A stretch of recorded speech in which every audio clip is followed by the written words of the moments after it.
a couple of you have been asking that why do we take the pain to map out the field the way we do?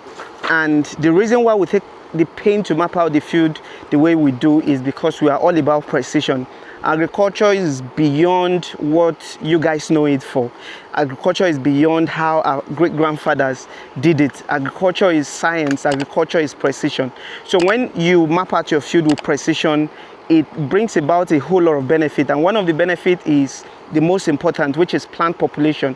As a farmer or as a commercial farmer, the only thing that you should be so concerned with should be your plant population. Your plant population will determine the yield you have at the end of the day. And the yield you get from your field will determine the amount of money you are going to be making from a certain unit area of land. And that is why precision is so key in agriculture. So every distance from one point to another is going to determine if you are going to be having 1,000 suckers per acre or if you are going to be having less than 1,000 suckers per acre, depending on the meters you eventually decide to use for your setup. So we are going to show you in practice how we map out our fields. Okay, so I need you to pay attention to everything happening here. We have over 10 acres of farmland here, and I'm going to be starting. We've already commenced already, but I just want to show you how we map out our field, and then the pen will go through to seeing that we are getting the right plant spacing, because the right plant spacing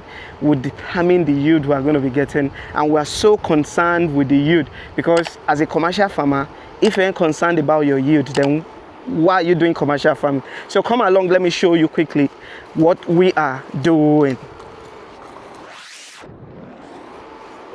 So firstly, this is a 10-acre field, and we are currently intercropping plantains in this cocoa field. So but in order to establish your cocoa, you have to firstly cultivate your plantains, and that is usually what the procedure for you to follow. So we've been able to establish our plantain already on this field, and we are currently mapping the area for our cocoa plantation. So I need you to pay attention to how we are going to start with the mapping. If you look at this entire section, you will see that we've already mapped out the entirety of this area.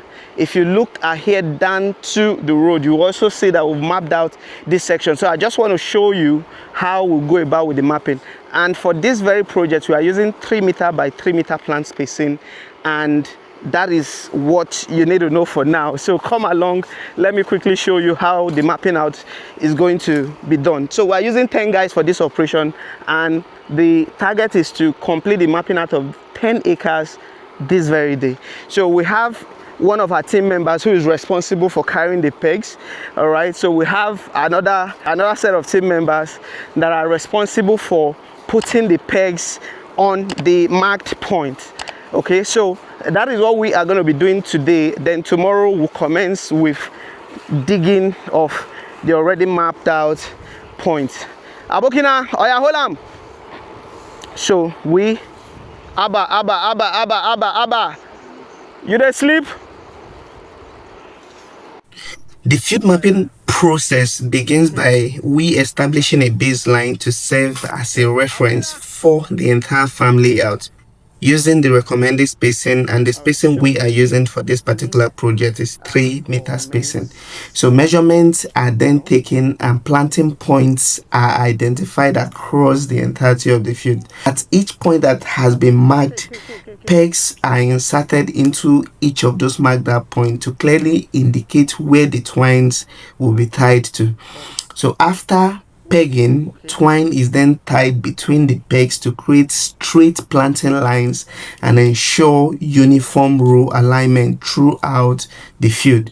This process helps to achieve accurate plant population, proper land utilization, and a well-organized field that is easier to manage and maintain. So, and that is why it becomes really important for you to ensure that you are doing your field mapping properly, because the benefits are just so numerous, and you want a situation where your field is professionally mapped out and you are at the end of the day having the right plant population, and you are also utilizing your land properly, because what this ensures you get at the end of the day is a well outlined field, a field that every single point on that field is well utilized. And when you properly carry out this operation, you would definitely get the right plant population, the right yield, and a well organized field at the end of the day.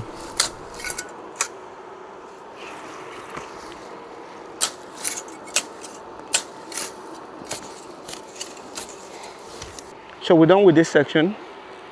Okay. Abokina.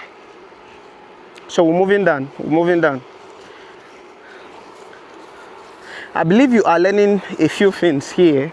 All right. So precision is key, especially in today's agriculture. Another major reason why we map out fields this way is because we want to have a well-defined field layout. We are not just people who plant randomly.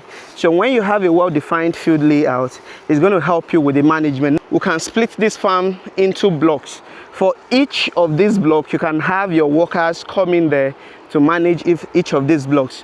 And again, when this is done correctly, you would be able to determine the plant population, the number of plants you have per acre, because you know everything is in rows. And also during management, it becomes easy for you to label your farm. You can, have this as block A, block B, block C, block D, block E, block G, or you could number it literally into any segment that you want. So the benefits are so numerous. They are so numerous in terms of ensuring that you have adequate spacing so that there's no competition. When you plant randomly, you just go into the field and plant randomly, you ain't going to have that well-defined field outline, and eventually, because you'll be also prone to human error. But this helps to avoid any form of error in terms of having your farm clustered or your plants clustered at one point. Abokina Kaweche. So I need you to see something very quickly. So if you pay attention to what we have here, you will see, if you look downward, you'll see that we have a straight line from here down to the end of this field. Okay, so now what this means is that from this line, what we're going to have at the end of the day, from this line down to the end of this field, and from this very line down to the end of this field, is going to be on a well-defined line from one end of the field to another end of the field, or from one vertical end of the field to another vertical end of the field. So it's going to be on a well-defined line, and that is literally what we are achieving on this field. And obviously, when you have your field properly mapped out, irrespective of who you work with or who works with you, you are always going to have a well-defined field. And when they dig, there's really going to be no major errors when the outline is being drawn. So for now, peace and enjoy the rest. Alpha.